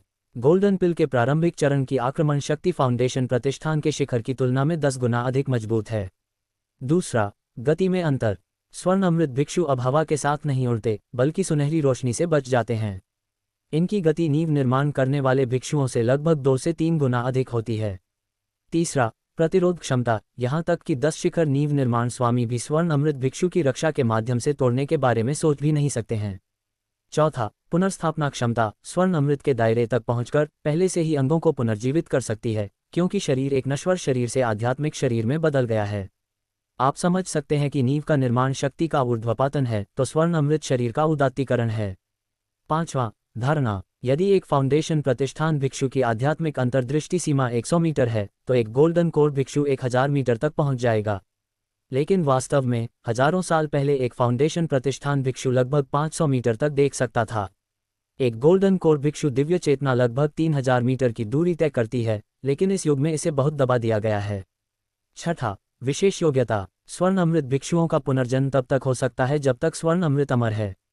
दूसरे शब्दों में, सभी स्वर्ण अमृत भिक्षुओं के पास पुनर्जीवित होने का मौका है। इसके कई फायदे भी हैं। वैसे भी स्वर्ण अमृत कृषक के स्तर तक पहुंचना मानव देवता के बराबर है। स्वर्ण अमृत कृषक का वर्णन करने के लिए अब मानव शब्द का उपयोग नहीं किया जा सकता है। हजारों साल पहले स्वर्ण अमृत भिक्षुओं को स्वर्ण अमृत स्वामी के रूप में जाना जाता था और वे संप्रदाय स्थापित करने में सक्षम थे। दिन पर दिन बीतते गए। इस दौरान सू यून ने फैंग लेनलान के साथ रिश्ते को संभालने पर ध्यान केंद्रित करने के अलावा और कुछ नहीं किया। वे दोनों कैसे लग रहे थे। जब भी वे सड़क पर एक साथ मिलते थे तो उन्हें माँ और बेटी का एहसास होता था। फैंग लैनलान का स्वभाव लड़कियों जैसा था। ये बहुत समृद्ध है और सुयून बहुत बूढ़ी नहीं दिखती है, लेकिन वह वास्तव में बहुत परिपक्व दिखती है। इसके अलावा वे सभी डेक्सिया गणराज्य के समय के कपड़े पहने हुए हैं और यह सुयून की तरह अधिक महसूस होता है। इस समय के दौरान सुयू पूरी तरह से सुयू के सौंदर्यशास्त्र द्वारा नियंत्रित किया गया लगता है। इससे कोई फर्क नहीं पड़ता कि वह कहाँ जाती है, वह लगभग चोंगसम और अन्य कपड़े पहनती है। हाई हील्स, जो उन्होंने पहले कभी नहीं पहनी थी, अब आम बात बन गई है। सबसे महत्वपूर्ण बात यह है कि वह हमेशा अपने बालों को एक तरफ खींचकर अपने शरीर के सामने लपेटना पसंद करती है, जो स्त्रीत्व से भरा होता है। लगभग एक सप्ताह बाद वांग लिंग अचानक सू यून के आवास पर आए क्योंकि उनकी कंपनी पूरी तरह से तैयार हो चुकी थी और वह सू यून को देखने के लिए आमंत्रित करने आए थे। आखिरकार वह कंपनी के सबसे बड़े शेयरधारक हैं। जिस दिन कंपनी की स्थापना हुई थी उस दिन वह कैसे उपस्थित नहीं हो सके। सबसे महत्वपूर्ण बात यह है कि सुयून विश्वविद्यालय के अन्य दो सबसे अच्छे दोस्त भी जियांगजू शहर आए थे। सच कहें तो उन्होंने कॉलेज में अपने सपने पूरे किए हैं, साझेदारी में एक कंपनी शुरू की। अफसोस की बात है कि सुयून अब उनसे खुलकर नहीं मिल सकती और केवल एक नई पहचान के तहत ही उन्हें जान सकती है। ये सिर्फ इतना है कि वांग लिंग उस दिन सुयू के घर आया था। जब उसने सुयू को देखा तो वह अवाक रह गया। वह दरवाजे पर खड़ा था, ऊपर से नीचे तक अपनी लगभग न पहचानी जा सकने वाली सबसे अच्छी दोस्त को देख रहा था, जो इतनी सुंदर थी कि वह लगभग उसे पहचान ही नहीं पाया। कुछ देर तक उसे पता ही नहीं चला कि कैसे बोलना है। आप क्या कर रहे हैं? आपका लुक मुझे असहज महसूस करा रहा है। सू यून ने वांग लिंग की बेवकूफ़ी भरी नज़र को देखा और जल्दी से कहा, ये कितना समय हो गया, मेरा दूसरा बच्चा, क्या तुम पूरी तरह से एक महिला बन गई हो? वांग लिंग ने अतिरंजित भाव से सू यून को देखा। आप जानते हैं, वह और सू यून केवल 1 महीने के लिए ही अलग हुए हैं, 2 महीने से भी कम समय के लिए, और वे इतने बदल गए हैं कि स्वभाव और भावना के मामले में वे पहले से ही 2 लोगों की तरह महसूस करते हैं। अरे, क्या मैंने तुम्हें नहीं बताया? मैं और अधिक एक महिला की तरह बन सकती हूँ। बस इसकी आदत डाल लो और अंदर आ जाओ। सू यून अधिक स्पष्टीकरण नहीं देना चाहती थी। वैसे भी अब वह खुद से काफ़ी संतुष्ट हैं। जहाँ तक ये बात है कि वांग लिंग को इसकी आदत है या नहीं, उसे अब कोई परवाह नहीं है। लेकिन जब वांग लिंग अंदर आए तो उन्होंने पाया कि सू यून के आवास में एक और लड़की थी, जो लिविंग रूम में बैठकर टीवी देख रही थी। दूसरा बच्चा, वह कौन है? क्या तुम्हें कोई रूममेट मिला? वांग लिंग ने आश्चर्य से फैंग लैनलान को देखा। सू यून ने अपना सिर हिलाया। मेरे लिए आपको उसकी पहचान बताना आसान नहीं है, इसलिए ज़्यादा मत पूछिए। वैसे मुझे ये देखने दीजिए कि जो तकनीक मैंने आपको और लियू मेई को दी थी, वह कैसे कर रही है। आपके सुधार को देखते हुए ये प्रभावी होना चाहिए। सू यून ने वांग लिंग की ओर भी देखा। वांग लिंग को सू यू की अभिव्यक्ति से पता था कि उसके सामने लड़की की पहचान असामान्य थी, इसलिए उसने नहीं पूछा। हाँ, जब आपने ये कहा तो मैं बहुत उत्साहित हो गया। मुझे लगता है कि मेरा शरीर मजबूत और अधिक ऊर्जावान हो रहा है। मुझे कभी थकान महसूस नहीं होती। मेरी ताकत निश्चित रूप से पहले से कई गुना अधिक मजबूत है। क्या मैं जल्द ही ऐसा करने जा रहा हूँ? वह अजनबी हो गया है। वांग लिंग ने अपनी मुठ्ठियाँ भींचकर कहा। सू यून ने अपनी आध्यात्मिक चेतना से वांग लिंग के शरीर पर नजर डाली। कहने की जरूरत नहीं है, वांग लिंग की जीवन शक्ति धधकती आग की तरह जलने लगी थी। बात निर्णायक बिंदु पर पहुंचने वाली थी। जब तक यह महत्वपूर्ण बिंदु पार हो गया, वांग लिंग टूट जाएगा। वह मानव शरीर को उसकी चरम सीमा तक ले गया और पराया हो गया। चलो, अगर तुम लियू मेई के साथ कुछ और बार मिलोगे तो ये लगभग वैसा ही होगा। सू यून ने कहा, हम एक दूसरे से प्यार करते हैं। क्या आप अधिक कुशल हो सकते हैं? आपने जो कहा उससे मुझे बहुत शर्मिंदगी हुई। आइए अब इसके बारे में बात न करें। मैं आपको कल कंपनी के उद्घाटन समारोह में शामिल होने के लिए बुलाने के लिए यहाँ आया हूँ। तीसरे और चौथे बच्चे भी यहीं हैं। हालांकि आप ऐसे हो गए हैं और उन्हें सीधे नहीं बता सकते, फिर भी आप अपनी नई पहचान से मिल सकते हैं, है ना? वांग लिंग ने कहा। जैसे ही सू यून ने इसका उल्लेख किया, कुछ देर सोचने के बाद वह वांग लिंग के अर्थ से सहमत हो गया। ठीक है, मुझे पता बताओ और मैं कल अकेले वहां जाऊंगा। सू यून ने संकेत दिया, लेकिन वांग लिंग ने अपना सिर हिला दिया। नहीं, मैं कल तुम्हें लेने के लिए किसी को बुला लूंगा। आखिरकार आप केवल नाम के लिए कंपनी के बॉस हैं। आपसे वहां चलने के लिए कहना बहुत अनुचित होगा। कल बिजनेस वाले कपड़े पहन लो, वांग लिंग ने याद दिलाया। सू यून ने जोर से आह भरी। ये वास्तव में परेशानी भरा है। मुझे पता है, मैं वास्तव में इस तरह के औपचारिक समारोह में भाग लेना पसंद नहीं करता, लेकिन उन दोनों से मिलने के लिए मैं इसे सहन करूंगा।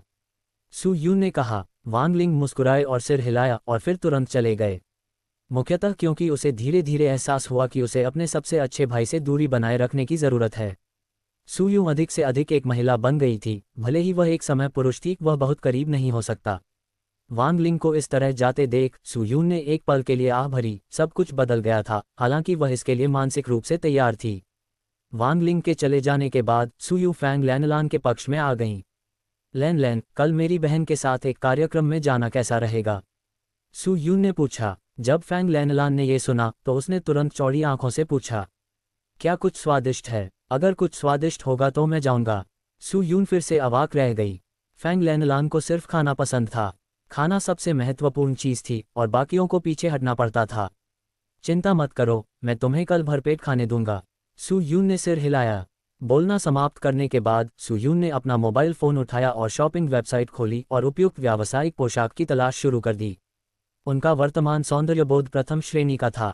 बस कुछ ही नज़रों के बाद उसे सही चीज़ मिल गई। फिर उसने अपने शरीर का माप दर्ज किया और फिर पूछा कि कुरियर आपके दरवाजे पर तुरंत आता है और इसमें अधिकतम 1 घंटे से अधिक नहीं लगेगा और सामान आपके दरवाजे पर पहुंचा दिया जाएगा। हालांकि ऑर्डर त्यानक्सियाटों कर्मचारियों द्वारा लिए जाते हैं। जब तक सू यून ऑनलाइन शॉपिंग कर रही है तब तक अपरिचित कर्मचारियों को सामान वितरित करने की अनुमति नहीं दी जाएगी। 1 घंटे बाद कपड़े घर आ गए। ये कार्यस्थल पर एक काले रंग की पोशाक थी। सू यून ने पहली बार इस तरह के कपड़े पहने थे, लेकिन उन्हें कोई मनोवैज्ञानिक दबाव महसूस नहीं हुआ। जैसे ही उसे वापस मिला उसने उसे पहन लिया। ये पोशाक अच्छी लग रही है। यह ऊर्जावान, औपचारिक, सेक्सी और सुंदर लगता है। सू रुइन ने सू यून की ओर देखा जिसने काले व्यावसायिक पोशाक पहन रखी थी और तुरंत उसकी प्रशंसा की। हाँ हाँ हाँ, मैं एक सफल व्यक्ति की तरह महसूस करता हूँ। सू यून ने संतुष्टि के साथ सिर हिलाया।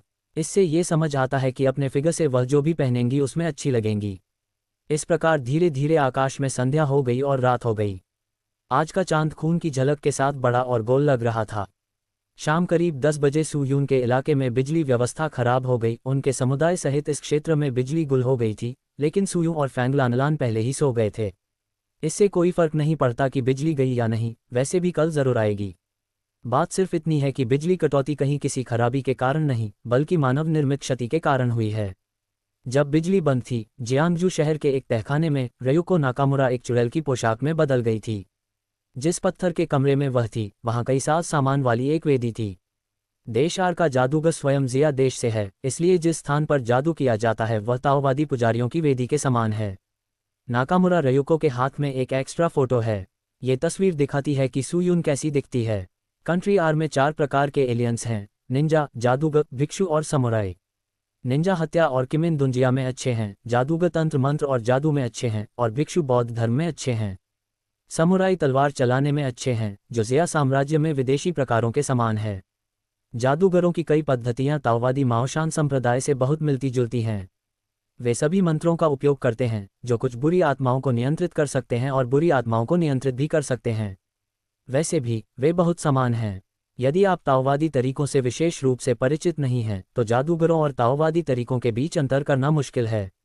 नाकामुरा रयुको ने सू यून की तस्वीर पर एक नज़र डाली, फिर उसे अपने सामने एक बेसिन में रख दिया। फिर उसने अपनी कलाई काट ली और उसका खून बेसिन में बहा दिया। खून ने जल्द ही बेसिन को लाल रंग में रंग दिया। जब खून लगभग टपकने लगा तो नाकामुरा रयुको ने एक छोटा सा लाल कागज का चित्र निकाला उसके शरीर से। इस छोटी सी कागज की आकृति में एक आकर्षण जुड़ा हुआ था। नाकामुरा रयुको ने ताओवाद के समान कुछ हाथ के निशान काटे और कागज की आकृति की ओर इशारा किया। फिर उसने उसे बेसिन में फेंक दिया। पेपरमैन के पूल में गिरने के बाद सू यून, जो उस समय सो रही थी, को अचानक कुछ दूरी पर कुछ महसूस हुआ और उसने अचानक अपनी आंखें खोल दीं। जैसे ही उसने अपनी आंखें खोलीं, सू यून को पता चला कि कुछ गड़बड़ है। उसने इधर उधर नज़र दौड़ाई और पाया कि फैंग लानलान किसी समय गायब हो गई थी और वह कमरे में अकेली बची थी। माया। सू यून तुरंत समझ गई कि क्या हो रहा है। जब वह सो रही थी तो किसी ने चुपके से उस पर जादू कर दिया और उसे भ्रम में खींच लिया। सू यून उठ खड़ी हुई, लेकिन अगले ही पल एक बहुत ही भयानक घटना घटी। सू यून के खेत से अचानक एक बुरी आत्मा निकली। सू यून ने तुरंत इस पर ध्यान दिया और बिना कुछ कहे उसने अपना हाथ उठाया और कहा कि लीफा ने उसे मारा, लेकिन इससे पहले कि बुरी आत्मा बाहर निकलती उसने चीख निकाली और मौके पर ही उसकी मौत हो गई। ये बस एक छोटी सी चाल है। आप सपने में किसी को श्राप देना चाहते हैं। ये कुछ जादू की विधि जैसा है, लेकिन यह अफसोस की बात है। इस युग में मुझसे बेहतर मंत्र कौन जानता है? सू यून ने व्यंग्य किया। उसी समय रयुको नाकामुरा के स्थान पर उसने कई शिकिगामी को रिहा कर दिया और एक शिकिगामी को पहले ही मार दिया गया था। निश्चित रूप से आप कोई सामान्य व्यक्ति नहीं हैं। जब आप मुझसे मिलेंगे तो आप मेरी एक शिकिगामी को मार डालेंगे। नाकामुरा रयुको ने बेसिन में शिकिगामी को देखा और बुदबुदाया और फिर जादू टोना को सक्रिय कर दिया। कुछ ही समय बाद सुयून की खिड़की क्रूर बल से टूट गई और एक और बुरी आत्मा खिड़की से अंदर आ गई। दरवाज़ा जोर से खोला गया और कुछ ही देर में कमरे में 3 बुरी आत्माएं प्रकट हुईं। ये बुरी आत्माएं कमज़ोर नहीं हैं, लेकिन भूतों वाली गली की तुलना में ये थोड़ी हीन हैं। इससे स्पष्ट रूप से यह प्रतीत होता है कि जिन बुरी आत्माओं को पाला गया है वे अंडरवर्ल्ड की तरह की नहीं हैं। यह आश्चर्यजनक है। आप एक सांस में मुझ पर हमला करने के लिए इतनी सारी बुरी आत्माओं को नियंत्रित कर सकते हैं। ऐसा लगता है कि इसके पीछे वाला व्यक्ति कम से कम एक एक्स स्तर का जादूगर होना चाहिए, सुयून ने कहा। 3 बुरी आत्माओं ने 3 अलग अलग दिशाओं से सुयू पर हमला किया, लेकिन सुयू ने इन बुरी आत्माओं को सीधे नहीं मारा क्योंकि वह जानना चाहती थी कि इन बुरी आत्माओं के मालिक कौन हैं। इसलिए उसने अपना मुंह थोड़ा खोला और 3 बुरी आत्माओं का सामना किया। बुरी आत्माओं ने एक सांस ली और अगले ही पल 3 बुरी आत्माएं यिन ऊर्जा की एक धारा में बदल गईं और सुयून के शरीर में समा गईं। मुझ पर जादू करो, हाहा, मैं तुम्हारे साथ खेलूंगा। सुयून की आंखें खून से चमक उठीं। उसने कुछ हाथ की मुहरें बनाईं, फिर उन 3 बुरी आत्माओं के माध्यम से मालिक से संपर्क किया जिन्हें उसने अभी निगल लिया था और जादू का उल्टा इस्तेमाल किया। यिनमिंग का रिवर्सल। सुयून द्वारा उंगलियों के निशान लेने के बाद उस कमरे में रोशनी अचानक चमकने लगी जहां रयुको नाकामुरा बैठा था। अगले ही पल, इससे पहले कि नाकामुरा रयुको प्रतिक्रिया दे पाती, उसके आसपास 3 और बुरी आत्माएं थीं। ये वही थे जिन्हें सुयून ने अभी निगल लिया था। 3 बुरी आत्माएं। इन 3 बुरी आत्माओं ने अपने चेहरे पर नाराजगी भरे भावों के साथ रयुको नाकामुरा पर हमला किया। एक हल्के नीले अवरोध ने तुरंत उसके शरीर के चारों ओर हवा भर दी और 3 बुरी आत्माओं के हमले कम हो गए। बैरियर पर बैरियर की ताकत से वह उछलकर दूर जा गिरा। क्या जादू उलट गया है? ये बहुत पेचीदा है। रयुको नाकामुरा को पता था कि उसे एक शक्तिशाली प्रतिद्वंद्वी का सामना करना पड़ा है, इसलिए उसने तुरंत अपनी सबसे मजबूत शिकिगामी को सक्रिय कर दिया। जैसे ही सबसे मजबूत शिकिगामी सक्रिय हुई, सुयून के घर के लिविंग रूम में हवा से एक खूनी बुरी आत्मा प्रकट हुई। ये दुष्ट आत्मा स्पष्टतः अभी की दुष्ट आत्माओं से कहीं अधिक शक्तिशाली थी। उसने लाल रंग की पोशाक पहनी हुई थी, उसके बाल बिखरे हुए थे और उसकी एक जोड़ी डरावनी आंखें थीं जिन पर लोग नजर डालने की हिम्मत नहीं करते थे। वह बस उस कमरे को देखती रही जहां सुयून थी, और सुयून जैसे ही बुरी आत्मा प्रकट हुई, कमरे से बाहर निकल गई और कमरे के दरवाजे पर आ गई। अंडरवर्ल्ड में बुरी आत्माएं थोड़ी दिलचस्प हैं। ऐसा लगता है कि भूत क्षेत्र में बुरी आत्माओं को पिछली बार पूरी तरह से हल नहीं किया गया था। सुयून को अधिक ध्यान देने की जरूरत थी, क्योंकि वह इस समय शत्रु के जादुई भ्रम में है, जहां दुष्ट आत्मा की शक्ति बाहरी दुनिया से कहीं अधिक प्रबल है। लाल कपड़े पहने दुष्ट आत्मा ने अपना हाथ उठाया सुयून की ओर, जंजीरों की तरह खून की धारियां उसकी ओर भेज रहा हूं। सुयून ने गोली मार दी। हम्फ, ऐसा लगता है कि आपके पीछे का नियंत्रक अभी भी मुझे अच्छी तरह से नहीं समझता है। सुयून ने अपने हाथ में तलवार का रहस्य निचोड़ा और उसके हाथ में खून से सनी एक लंबी तलवार दिखाई दी। उसने लंबी तलवार पकड़ ली और उसे झटका दिया। तलवार ने सभी उड़ने वाली जंजीरों को काट दिया और साथ ही उसने अपने पिछवाड़े से तलवार की ऊर्जा के विस्फोट के साथ लाल रंग की बुरी आत्मा पर वार किया। लेकिन लाल रंग की दुष्ट आत्मा तुरंत प्रतिक्रिया करती प्रतीत हुई। वह एक भूत की तरह थी और जल्दी से चकमा दे गई। सुयून का हमला कुछ देर तक उस पर वार करने में असमर्थ रहा। उधर रयुको नाकामुरा को भी 3 बुरी आत्माओं के हमलों का सामना करना पड़ा, लेकिन वह बहुत शांत लग रही थी क्योंकि उसे नहीं लगता था कि ये 3 बुरी आत्माएं उसका जादू तोड़ सकती हैं। इससे कोई फर्क नहीं पड़ता कि 3 बुरी आत्माओं ने उस पर कैसे हमला किया, वह स्थिर रही। उसके पास अपना वर्तमान पद छोड़ने के अलावा कोई विकल्प नहीं था। एक बार जब वह ये पद छोड़ देगी तो जादू स्वतः ही हट जाएगा।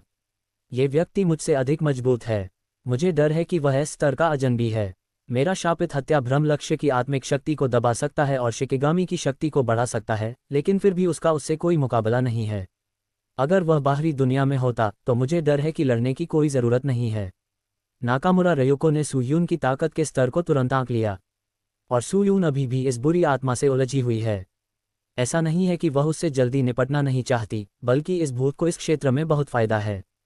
जैसे ही वह कोई कदम उठाती है, दूसरा पक्ष तुरंत इसे नोटिस कर लेगा और पहले ही इससे बच जाएगा या उसके साथ रहेगा। एक निश्चित सुरक्षित दूरी। तुम मेरी आधी शक्ति ही दबा सकते हो। मैं बस इतना ही कर सकता हूँ। भूल जाओ, मैं अब तुम्हारे साथ नहीं खेलूंगा। सुयून इस दुष्ट आत्मा के साथ बिल्ली और चूहे का खेल खेलने के लिए बहुत आलसी थी। उसने एक गहरी सांस ली, फिर अपनी आंखें बंद कर लीं, अपने हाथों पर मुहर लगा ली और सफलतापूर्वक जादू कर दिया। रयुको नाकामुरा को घेरने वाली 3 बुरी आत्माएं अचानक बेतहाशा चिल्लाने लगीं और उनके शरीर पर यिनक्यूई अचानक कई गुना बढ़ गई। अचानक रयुको नाकामुरा ने भी कोई प्रतिक्रिया नहीं दी और 3 बुरी आत्माओं ने उसके रक्षात्मक अवरोध पर फिर से प्रहार किया और इस बार बैरियर तुरंत दरारों के साथ खुल गया और बैरियर की शक्ति ने 3 बुरी आत्माओं को दूर नहीं किया। यह नहीं, बुरी आत्मा और अधिक प्रबल हो गई है। नाकामुरा रयुको का चेहरा काफी बदल गया। उसने भी जल्दी से अपने हाथ की सीलें दबा लीं। वह अब इसे बर्दाश्त नहीं कर सकी और उसे लक्ष्य को जल्दी से हराना था। टारगेट को हराने के बाद ही टारगेट उस पर इसका इस्तेमाल करती थी। जादू तोड़ा जा सकता है। नाकामुरा रयुको से आदेश प्राप्त करने के बाद सू यून की तरफ लाल रंग की दुष्ट आत्मा ने चकमा देना बंद कर दिया। वह एक परवर्ती छवि में बदल गई और सू यून पर हमला कर दिया जो जादू कर रहा था। हालांकि जब प्रतिद्वंद्वी करीब आया तो सू यून ने उसे घूर कर देखा। ये दुष्ट आत्मा, बुरी आत्मा किसी अदृश्य दीवार से टकराती हुई प्रतीत होती थी और फिर उछलकर दूर चली जाती थी। उसी समय जैसे ही उसे बाहर निकाला गया, सू यून ने एक हथेली से प्रहार किया और गड़गड़ाहट और बिजली का एक झटका बुरी आत्मा पर गिर गया। कट लगने से बुरी आत्मा बार बार चिल्लाती रही। जब तक यह आदमी चकमा नहीं देता, सू यून के पास उसे ठीक करने की शक्ति थी। सू यून को पता था कि धलाईकार चिंतित था। यदि दूसरा पक्ष चिंतित न हो तो वह कुछ समय के लिए उसका उपभोग कर सकता था। यह अफसोस की बात है कि आप अब और नहीं रुक सकते। सू यून ने मजाक उड़ाया। निश्चित रूप से नाकामुरा रयुको की रक्षात्मक बाधा को 3 बुरी आत्माओं ने तोड़ दिया था। वह अब जादू को बरकरार नहीं रख सकती थी, इसलिए वह केवल उठ सकती थी और इससे बच सकती थी। जादू हटा लिया गया और सू यून को तुरंत इसका एहसास हुआ। लाल रंग की बुरी आत्मा भागना चाहती थी, लेकिन उसका उसे वापस जाने देने का कोई इरादा नहीं था। यहाँ आओ, जनरल जू लिंग। सू यून के हाथों के निशान बदल गए और उसकी हथेली से एक सुनहरी चेन निकली जो लाल रंग की बुरी आत्मा के चारों ओर लिपटी हुई थी, जो वज्र विधि से मारा गया था। लाल कपड़े पहने दुष्ट आत्मा ने भागने की कोशिश की, लेकिन तब तक बहुत देर हो चुकी थी और सू यून ने उसे रुकने के लिए मजबूर कर दिया। नाकामुरा रयुको की तरफ की शिकिगामी भी राख में बदल गई थी और उसे 3 बुरी आत्माओं ने एक ही झटके में नीचे गिरा दिया था। वह दीवार से टकराए और खून की बड़ी उल्टी कर दी। पफ, जादू का उल्टा, मेरे अभिशाप को तोड़ना। लानत है, ज़िया साम्राज्य में इतना शक्तिशाली अजनबी कैसे हो सकता है जो जादू में अच्छा हो? मेरे पास क्यों है? इसके बारे में पहले कभी नहीं सुना।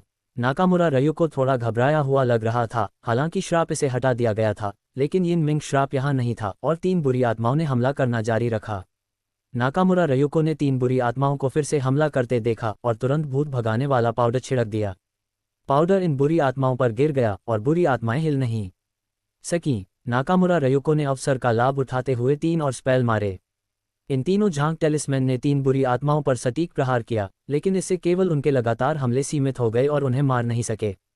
केवल यही कहा जा सकता है कि इस समय इन 3 बुरी आत्माओं को कई बार मजबूत किया गया था। एकमात्र उपाय ये था कि नियंत्रण स्वयं छोड़ दिया जाए।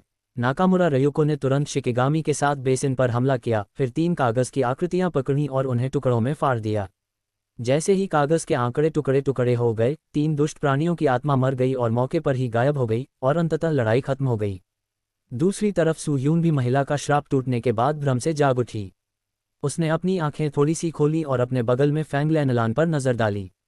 उसने सोचा कि फैंग लैनलान किसी समय जाग गई थी और उत्सुकता से अपनी बड़ी आंखों से सू यून को देखने का इंतजार कर रही थी। लैन, तुम क्यों जाग रही हो? सू यून ने पूछा। क्या सपने में किसी ने आपसे लड़ाई की? फैंग लैनलान ने पूछा। ठीक है, मैं हार गया हूँ, चलो सोते रहें। सू यून ने सिर हिलाया। फैंग लैनलान ने सिर हिलाया, फिर अपनी आंखें बंद कर लीं और तुरंत सो गईं। जहां तक रयुको नाकामुरा की बात है तो वह इस वक्त काफ़ी खराब स्थिति में थी। वह बड़ी मुश्किल से खड़ी हुई और फिर दरवाज़ा खोला। दरवाजे के बाहर 5 लोग खड़े थे। वे अभी दरवाजे पर थे और वे कमरे में हलचल को स्पष्ट रूप से सुन सकते थे। कैसा चल रहा है? अग्रणी अजनबी ने जल्दी से पूछा। नाकामुरा रयुको बोलना चाहती थी, लेकिन जैसे ही उसने अपना मुंह खोला, खून का एक और कौर बाहर निकल गया और फिर वह कठिनाई से कुछ शब्द बोलते हुए आगे गिर गई। लक्ष्य बहुत मजबूत और खतरनाक है, मेरा कोई मुकाबला नहीं है। नाकामुरा रयुको के ये शब्द कहने के बाद वह वहीं बेहोश हो गईं। पार्श्विक बल द्वारा जादू तोड़ दिया गया और एक शिकिगामी को लूट लिया गया। वह भी 3 बुरी आत्माओं से घायल हो गई थी। हालांकि वह मरी नहीं थी, वह निश्चित रूप से गंभीर रूप से घायल थी और थोड़े समय में कोई दूसरा कदम उठाना असंभव है। आज सचमुच परीक्षा है। ये परीक्षण बहुत कठोर पत्थर से टकराने जैसा है। बाकी 5 लोगों के हाव भाव बेहद सख्त हैं। हालांकि नाकामुरा रयुको बुरी नहीं है, लेकिन उनकी ताकत इन 5 लोगों के बीच ऊपरी मध्यम स्तर पर मानी जाती है। यहाँ तक कि उन्होंने ये भी कहा कि लक्ष्य बहुत मजबूत था, जिसका मतलब था कि उन पांचों में से किसी एक के लिए भी दूसरे पर जीत हासिल करना असंभव था। S class alien. जिया किंगडम में दूसरा एस क्लास कब दिखाई दिया? प्रमुख जिया किंगडम एलियन बहुत गंभीर लग रहा था, लेकिन दोनों के बीच एक दुर्गम पहाड़ी बाधा है।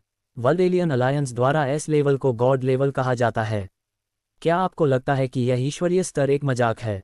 देव स्तर के एलियंस की क्षमताएं अन्य स्तर के एलियंस के लिए अकल्पनीय हैं। स्तर एक्स को केवल सामान्य एलियंस का अंतिम स्तर माना जा सकता है। हालांकि वर्तमान में इस चरम सीमा से पार पाने के लिए न केवल धैर्य बल्कि अवसर की भी आवश्यकता है। एक्स स्तर पर एस स्तर को तोड़ने के लिए 3 भाग ताकत और 7 भाग भाग्य की आवश्यकता होती है। भाग्य के बिना आपके जीवन में एस स्तर तक पहुंचना असंभव है। जो कोई भी एस स्तर तक पहुंच सकता है उसे इस युग का अमानवीय विकृत कहा जा सकता है। आइए मिशन को स्थगित करें। आइए पहले संगठन को खबर बताएं और देखें कि संगठन का क्या मतलब है। नेता ने कहा। इस विचार से कई अन्य लोग भी सहमत थे। वे सीधे तौर पर एस क्लास एलियंस से मुकाबला नहीं करना चाहते थे। मिशन तो मिशन था, लेकिन अनावश्यक बलिदान देने की कोई जरूरत नहीं थी। रात ऐसे ही खत्म हो गई और अगले दिन सू यून ऐसे उठी जैसे कुछ हुआ ही न हो, और साथ ही उसने अपना हाथ लहराया और लिविंग रूम में लटकी हुई तलवार खींच ली। हो नहीं, मैं आपके स्तर को दूसरे स्तर तक बढ़ाने में आपकी मदद करूंगा, सू यून ने तलवार से कहा। धन्यवाद मास्टर, होनई ने कृतज्ञतापूर्वक सिर हिलाया। सू यून ने बोलना समाप्त करने के बाद उसने कल पकड़ी गई दुष्ट आत्मा की चेतना को मिटा दिया और उसे तलवार में इंजेक्ट कर दिया। तलवार एक पल के लिए लाल चमक उठी और फैंग लानलान बहुत उत्सुकता से आए। अंदर कोई भूत है? फैंग लैनलान ने गंभीरता से तलवार की ओर इशारा किया और कहा। हाँ, यह कोई भूत नहीं है, यह मेरी तलवार की आत्मा है, सू यून ने समझाया। क्या तलवार की आत्मा भूत नहीं है? फैंग लानलान ने वापस पूछा। सू यून को इस प्रश्न का उत्तर कैसे देना चाहिए? सू यून केवल अवाक रहकर मुस्कुरा सकी और कुछ भी नहीं बताया, क्योंकि जो लोग नहीं समझते उनके लिए आप कितना भी समझाएं, ये बेकार है। क्योंकि इस युग में आत्म जागरूकता के साथ जादुई हथियार का होना असंभव है। हालांकि सू यून की तलवार बहुत साधारण है, तलवार की भावना के साथ ये निश्चित रूप से दुनिया का सबसे शक्तिशाली जादुई हथियार है। सू यून पहले ही व्यावसायिक पोशाक में बदल चुकी थी। आखिरकार वह कंपनी के उद्घाटन समारोह में शामिल होने जा रही थी। थोड़ी देर के बाद सू यून ने फैंग लानलान को कार से बाहर निकाला। नीचे कार पहले से ही उसका इंतजार कर रही थी। सू यून का नाम पूछने के बाद दूसरे पक्ष ने सू यून को कार में बैठने के लिए कहा। इस समय जियांगजू शहर की सबसे समृद्ध व्यावसायिक सड़कों में से एक में फ्यूचर फैंटेसी नामक एक एनिमेशन डिज़ाइन कंपनी अपने उद्घाटन की प्रतीक्षा कर रही थी। बहुत से लोग आए। निस्संदेह जो लोग आए उनमें से कुछ व्यवसायी लोग थे। उनमें से कुछ कॉलेज के पूर्व सहपाठी हैं। वांग लिंग, यांग फैन और ली क्यूई आपको बधाई देते हैं। जब आप स्कूल में थे तो मुझे उम्मीद नहीं थी कि आप कक्षा में शीर्ष छात्र होंगे। मुझे उम्मीद नहीं थी कि ग्रेजुएशन के कुछ ही साल बाद आप में कंपनी शुरू करने की क्षमता होगी। ओह, लोग बहुत क्रोधित हैं। कुछ सहपाठी जिनके वांग लिंग और अन्य के साथ काफ़ी अच्छे संबंध थे उन्हें बधाई देने के लिए आगे आए। कुछ व्यवसायी लोग भी हैं। इन लोगों को लिंग जियो ने मदद से आमंत्रित किया था और उन दोनों को अब भागीदार माना जाता है। भाग्य, वांग लिंग ने विनम्रतापूर्वक कहा। ओह, हमारे सामने भाग्यशाली होने का दिखावा करना बंद करो। हमारी किस्मत इतनी अच्छी क्यों नहीं है? ओह, वैसे हम केवल आप तीनों को ही क्यों देखते हैं? सू यून कहाँ है? चश्मा पहने एक व्यक्ति युवक ने कुछ शंका के साथ पूछा। ये व्यक्ति सोंग मिंग है, जो कॉलेज के दिनों में सू यून का स्क्वाड लीडर था। वह ठीक है। अरे आप नहीं जानते, यह आदमी समाज से बहुत डरता है। वांग लिंग अजीब तरह से मुस्कुराया। इतने साल हो गए और तुम अब भी समाज से डरते हो? अरे। सोंग मिंग अवाक था। जब सू यून कॉलेज में थे तो उन्होंने किसी भी सामाजिक गतिविधियों में भाग नहीं लिया, लेकिन उनके ग्रेड उनके प्रमुख में प्रथम थे। लेकिन वास्तव में ये सू यून ही थी जिसने स्नातक स्तर की पढ़ाई के बाद सबसे खराब प्रदर्शन किया। कोई रास्ता नहीं है समाज में प्रवेश करने के बाद खराब सामाजिक कौशल, चाहे आपके ग्रेड कितने भी अच्छे हों, ये बेकार होगा। सू यून यह अच्छी तरह से जानती है। उन्हें कंपनी ने कई बार नौकरी से निकाला है क्योंकि वह कंपनी के माहौल में फिट नहीं बैठती थीं। वांग लिंग के बगल में खड़े दो लोग भी हंस रहे थे। यहाँ दोनों में से एक अधिक सहज लग रहा था और आप उसकी आंखों को देखकर बता सकते हैं। दूसरा अधिक दयालु दिखता था और उसके चेहरे पर हमेशा मुस्कान रहती थी। उनमें से दो सू यून के अन्य थे, दो सबसे अच्छे दोस्त। हालांकि स्नातक होने के बाद उन दोनों ने अपनी पढ़ाई बदल ली और कहीं और काम करने चले गए। केवल सू यून और वांग लिंग ही अभी भी इस उद्योग में काम कर रहे हैं। इस बार वांग लिंग अचानक उनके पास आए और कहा कि वे मिलकर एक कंपनी शुरू करेंगे और उन्हें 10% शेयर मुफ्त में देंगे। सू यून के पास 50% शेयर होंगे, वांग लिंग के पास 30% शेयर होंगे और उनमें से प्रत्येक के पास 10% शेयर होंगे। यह मत सोचो कि यह कम है, यह मुफ्त में दिया गया है, उन्हें एक पैसा भी देने की अनुमति नहीं है, उन्हें सीधे प्रबंधन की अनुमति है। तकनीशियन होने की कोई आवश्यकता नहीं है, बस तकनीशियनों को सीधे भर्ती करें जब तक वे इस उद्योग को समझते हैं। एक सबसे अच्छे दोस्त के रूप में सू यून के पास उन तीनों के बारे में नकचढ़ा होने जैसा कुछ भी नहीं था। वांग लिंग वास्तव में धैर्यवान है। वह अपने कॉलेज के सहपाठियों का हमेशा मुस्कुराकर स्वागत करता है, चाहे वे अच्छे दोस्त हों या नहीं। वास्तव में कई कॉलेज छात्र अपने स्वयं के छात्रावास में रहते हैं। शायद स्नातक स्तर की पढ़ाई के बाद अपने स्वयं के छात्रावास में कुछ लोगों को छोड़कर अन्य छात्रों को मूल रूप से उनके नाम याद नहीं हैं। वास्तव में वांग लिंग ने किसी को विशेष रूप से आमंत्रित नहीं किया था। उन्होंने अभी अभी विश्वविद्यालय के पेशेवर चैट समूह और कक्षा चैट समूह को एक निमंत्रण पत्र भेजा है। जो आने को इच्छुक हैं वे आ सकते हैं और जो आने को अनिच्छुक हैं उन्हें बाध्य नहीं किया जाएगा। वहाँ पहले से ही बहुत सारे लोग आ रहे हैं। अपने कॉलेज के वर्षों के दौरान वहाँ एनिमेशन प्रमुख और सैकड़ों लोगों में 8 वर्ग थे। मूलतः वे सभी आए थे। यदि वे नहीं आ सके तो सचमुच कुछ घटित हुआ। सबसे दिलचस्प बात यह है कि कॉलेज के डीन सहित कई प्रमुख शिक्षक आए थे। जाने दीजिए बॉस, आप क्या कर रहे हैं? आपने स्कूल के डीन को भी क्यों बुलाया? ली क्यूई ने धीमी आवाज में पूछा। जिन लोगों तक नहीं पहुंचा जा सका वे सभी यहाँ हैं। स्कूल के वरिष्ठ अधिकारियों के प्रति उनकी छवि बिल्कुल भी अच्छी नहीं है। आखिर क्यों? कृपया ध्यान से चखें। मुझसे मत पूछो, मैं बस कक्षा समूह और पेशेवर समूह में चिल्लाया। मुझे कैसे पता चला कि इतने सारे लोग यहाँ थे? मैंने उनमें से कई को पहले कभी नहीं देखा था। वांग लिंग ने भी तुरंत उत्तर दिया। ओह, क्या आप समझे नहीं? क्या आपने कभी नहीं सुना कि एक व्यक्ति मुर्गे या कुत्ते के साथ स्वर्ग जा सकता है? बॉस, यदि आप समृद्ध हैं और फिर आप और हम दोनों भी समृद्ध हैं तो वे भी भाग्यशाली होना चाहते होंगे। इससे कोई फर्क नहीं पड़ता कि वे हमें नहीं जानते। लेकिन अगर आप आज हमारी कंपनी के उद्घाटन समारोह में आते हैं तो क्या आप एक दूसरे को पहले से नहीं जानते हैं? अगर उन्हें भविष्य में कुछ करना है और हमसे मदद मांगते हैं तो उनके पास एक कारण होगा। यान फैन दर्पण की तरह सोच रहा था। सू यून के 3 दोस्तों में वह सबसे विचारशील व्यक्ति है। यह वांग लिंग को लगा कि भविष्य में वे मुसीबत में पड़ जाएंगे। अभी इसके बारे में बात मत करो। इस आदमी के साथ क्या हो रहा है? वह क्यों नहीं आता? इसके अलावा हम इतने लंबे समय से जियांगजू शहर में हैं और आप उसे अपने साथ भोजन करने के लिए नहीं लाते हैं। मुझे हमेशा लगता है कि क्या आप और वह हम दोनों से कुछ छिपा रहे हैं। ली क्यूई एक अजीब अभिव्यक्ति के साथ फुसफुसाए। वांग लिंग को भी पता था कि इस मामले को समझाना थोड़ा मुश्किल है, लेकिन सू यून के पूछने से पहले वह निश्चित रूप से इसे नहीं बता सकता था। आखिरकार सू यून की पहचान वास्तव में अब बहुत संवेदनशील है और जितने कम लोग उसकी पहचान जानते हैं उतना बेहतर है। और कोई सवाल मत पूछो। वैसे भी वह बहुत अच्छी है, लेकिन तुमसे मिलना उसके लिए सुविधाजनक नहीं है। अगर मौका मिला तो हम भविष्य में मिलेंगे। वांग लिंग बस इतना ही कह सका। उन दोनों ने वांग लिंग को बहुत शर्मिंदा देखा और एक पल के लिए उनका कोई और सवाल पूछने का इरादा नहीं था। इस समय सू यून को लेने वाली कार आखिरकार आ गई। वांग लिंग ने कार को आते देखा और तुरंत मुस्कुराते हुए उसका स्वागत किया। उन दोनों ने वांग लिंग का अनुसरण किया और बस एक दूसरे को देखा। तभी उन्होंने काले रंग की बिजनेस पोशाक पहने और एक मजबूत कामकाजी महिला की तरह दिखने वाली एक खूबसूरत महिला को एक लड़की के साथ कार से बाहर निकलते देखा। उन दोनों ने अपने सामने खूबसूरत महिला को देखा और बहुत देर तक स्तब्ध रहे। लेकिन अब वे जिस चीज़ को लेकर और भी अधिक भ्रमित थे वह उनके सामने वाली महिला की शक्ल थी, क्योंकि सू यून की शक्ल कितनी भी हो फिर भी उसकी पिछली शक्ल के साथ काफ़ी हद तक समानता थी। ऐसा लगता है मानो वे जुड़वां भाई बहन हों। ये उन दोनों का पहला एहसास था। इस बिग बॉस का सू यून से कुछ लेना देना हो सकता है, अन्यथा इसका कोई मतलब नहीं होगा। अरे सू यू, चलो मैं तुम्हें उनसे मिलवाता हूँ। वे मेरी तरह तुम्हारे भाई के कॉलेज रूममेट हैं। वांग लिंग तुरंत उन दोनों को सू यून से मिलवाने के लिए आगे बढ़े। यह एक पूर्व नियोजित बहाना था। सू यून ने उनसे मिलते समय सू यून की बहन होने का दिखावा करने के लिए दूसरे नाम का इस्तेमाल किया। इससे ये भी पता चलेगा कि दोनों एक जैसे क्यों दिखते हैं। ठीक है, मैं समझता हूँ आप ली क्यूई और यांग फैन हैं, ठीक है। नमस्ते, ये पहली बार है जब हम मिल रहे हैं। मैं सू यून की बहन सू यू हूँ। सू यून आगे बढ़ी और चेहरे पर शांत भाव के साथ अपना हाथ बढ़ाया। यांग फैन और ली क्यूई थोड़ी देर के लिए स्तब्ध रह गए, लेकिन वे सू यू से हाथ मिलाने के लिए तेजी से आगे बढ़े। फिलहाल उन्हें ज़्यादा संदेह नहीं है। उनके लिए पहले प्रतिक्रिया देना निश्चित रूप से असंभव है। उनके सामने वाला व्यक्ति सू यून है। ये निश्चित ही असंभव है। नमस्कार, मुझे उम्मीद नहीं थी कि हमने दूसरे बच्चे के बारे में कभी नहीं सुना है। हमने कभी नहीं सुना कि सू यून की कोई बहन है। ली क्यूई ने कुछ आह भरते हुए कहा। हाँ, उसका चरित्र ऐसा ही है। आप उसके साथ कई वर्षों से रह रहे हैं और आप अभी भी उसे समझ नहीं पाए हैं। सू यून ने मुस्कुराते हुए कहा। वांग लिंग ने भी तुरंत उनकी बातचीत रोक दी। वे जितनी अधिक बातें करते, खामियां उतनी ही बड़ी होती जातीं।